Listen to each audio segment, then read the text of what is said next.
بسم الله الرحمن الرحيم الحمد لله رب العالمين الصلاة والسلام على رسول الله صلى الله عليه وسلم يا እምነት ጋር የተያዙ ጥያቄዎች የተለያዩ ያየነው ስለ ሽርክ ያየነው ኢንሻአላህ طيب ሌላው ጥያቄ የሚሆነው ሲህር ድግምት በተመለከተ ሲህር ድግምት ጥንቆላ በሸሪዓችን ሽርክ ነው አይቻልም ምክንያቱም እነዚህ ሰዎች በጅኒ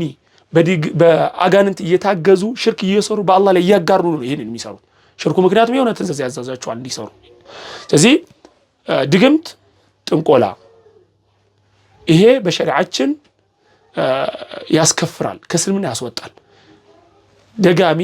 ጠንቋይ መተተኛ በሸሪዓችን ይገደላል ሞት ነው ፍርዱ ቤተሰብ ያለያያሉ ቤተሰብ ያጣላሉ ዘመድ አዝማድ ያጣላሉ ሰው ስኬታማ ሲሆን ያንን ለማጥፋት ይሞክራሉ ስለዚህ ቁርአን ላይ ተወግዘዋል ስለዚህ ይሄ ከሸሪዓችን የሚያስወጣ ኩፍር ነው በሸሪዓችን ደግሞ እዚህ ዱንያ ውስጥ ደግሞ መንግስት የእስልምና መንግስት ካለ ሞት ነው ፍርዳቸው ማለት ነው